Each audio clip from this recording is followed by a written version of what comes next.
بسم اللہ الرحمن الرحیم۔ السلام علیکم۔ سیدنا صہیب رضی اللہ عنہ سے روایت ہے کہ رسول اللہ صلی اللہ علیہ وآلہ وسلم نے فرمایا، تم سے پہلے لوگوں میں ایک بادشاہ تھا اور اس کا ایک جادوگر تھا۔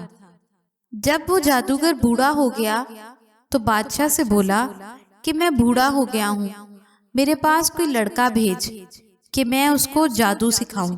بادشاہ نے اس کے پاس ایک لڑکا بھیجا، وہ اس کو جادو سکھاتا تھا۔ اس لڑکے کی آمد و رفت کی راہ میں ایک راہب تھا، عیسائی درویش یعنی پادری، تارک الدنیا۔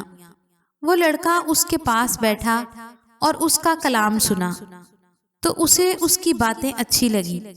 اب جادوگر کے پاس جاتا تو راہب کی طرف سے ہو کر نکلتا اور اس کے پاس بیٹھتا۔ پھر جب جادوگر کے پاس جاتا تو جادوگر اس کو دیر سے آنے کی وجہ سے مارتا۔ آخر لڑکے نے جادوگر کے مارنے کا راہب سے گلہ کیا تو راہب نے کہا کہ جب تو جادوگر سے ڈرے تو یہ کہہ دیا کر کہ میرے گھر والوں نے مجھے روک رکھا تھا، اور جب تو اپنے گھر والوں سے ڈرے تو کہہ دیا کر کہ جادوگر نے مجھے روک رکھا تھا۔ اسی حالت میں وہ لڑکا رہا کہ اچانک ایک بڑے درندے پر گزرا کہ جس نے لوگوں کو آمد و رفت سے روک رکھا تھا۔ لڑکے نے کہا کہ آج معلوم کرتا ہوں کہ جادوگر افضل ہے یا راہب افضل ہے۔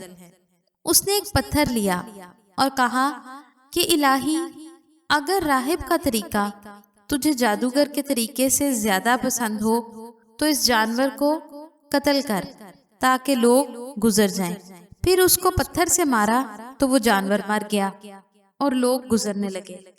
پھر وہ لڑکا راہب کے پاس آیا، اس سے یہ حال کہا تو وہ بولا کہ بیٹا، تو مجھ سے بڑھ گیا ہے، یقیناً تیرا رتبہ یہاں تک پہنچا جو میں دیکھتا ہوں، اور تو ان قریب آزمایا جائے گا۔ پھر اگر تو آزمایا جائے تو میرا نام نہ بتلانا۔ اس لڑکے کا یہ حال تھا کہ اندھے اور کوڑی کو اچھا کرتا اور ہر قسم کی بیماری کا علاج کرتا تھا۔ یہ حال جب بادشاہ کے مصاحب، جو کہ اندھا ہو گیا تھا، نے سنا تو اس لڑکے کے پاس بہت سے تحفے لایا اور کہنے لگا کہ یہ سب مال تیرا ہے اگر تو مجھے اچھا کر دے۔ لڑکے نے کہا، میں کسی کو اچھا نہیں کرتا، اچھا کرنا تو اللہ تعالیٰ کا کام ہے۔ اگر تو اللہ پر ایمان لائے تو میں اللہ سے دعا کروں گا کہ وہ تجھے اچھا کر دے گا۔ وہ وزیر اللہ پر ایمان لایا تو اللہ نے اس کو اچھا کر دیا۔ وہ بادشاہ کے پاس گیا اور اس کے پاس بیٹھا جیسا کہ بیٹھا کرتا تھا۔ بادشاہ نے کہا کہ تیری آنکھ کس نے روشن کی؟ وزیر بولا کہ میرے مالک نے۔ بادشاہ نے کہا، میرے سوا تیرا مالک کون ہے؟ وزیر نے کہا کہ میرا اور تیرا مالک اللہ ہے۔ بادشاہ نے اس کو پکڑا اور عذاب شروع کیا، یہاں تک کہ اس نے لڑکے کا نام لے لیا۔ وہ لڑکا بلایا گیا۔ بادشاہ نے اسے کہا، کیا بیٹا، تو جادو میں اس درجے پر پہنچا کہ اندھے اور کوڑی کو اچھا کرتا ہے اور بڑے بڑے کام کرتا ہے؟ وہ بولا کہ میں تو کسی کو اچھا نہیں کرتا بلکہ اللہ اچھا کرتا ہے۔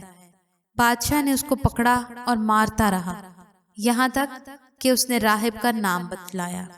راہب پکڑ لیا گیا، اس سے کہا گیا کہ اپنے دین سے پھر جا۔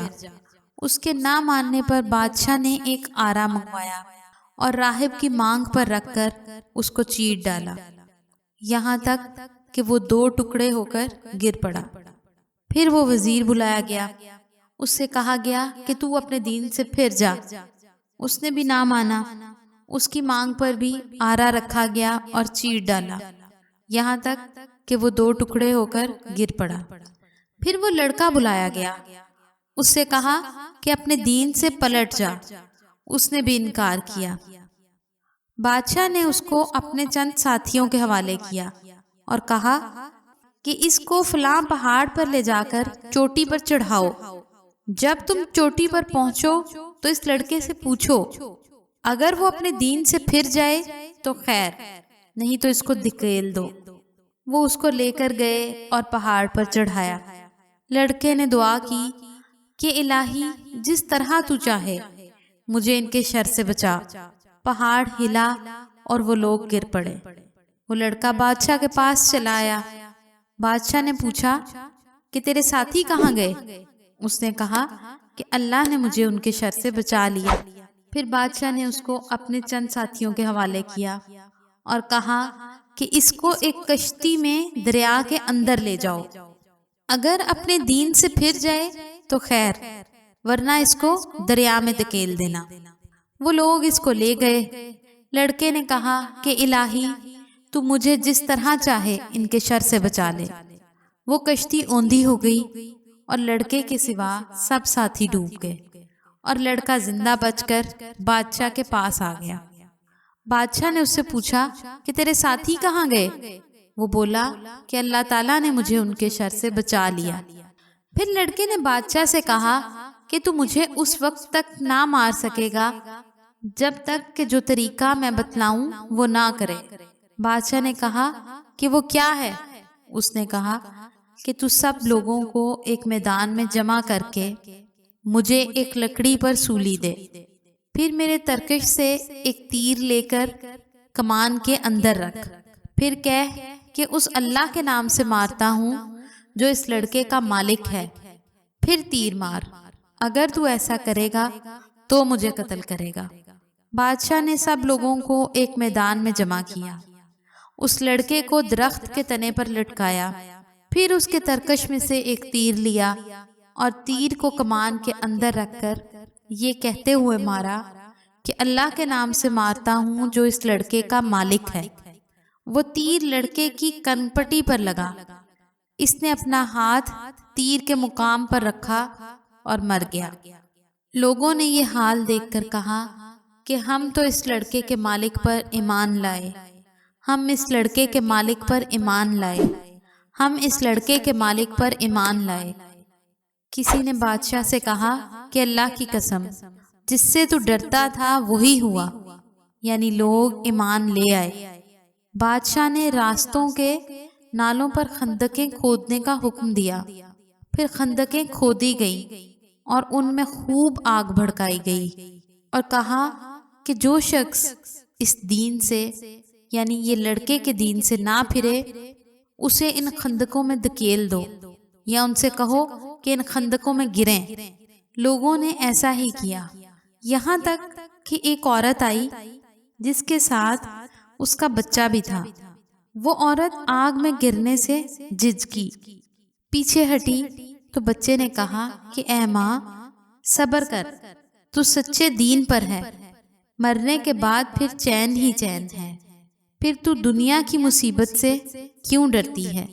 اللہ تعالیٰ اس شخص کو تر و تازہ اور شاداب رکھے جس نے ہم سے کوئی حدیث سنی پھر اسے یاد کر کے لوگوں تک پہنچا دیا۔ مزید اسلامی ویڈیوز کے لیے ہمارے چینل کو ضرور سبسکرائب کروائیں۔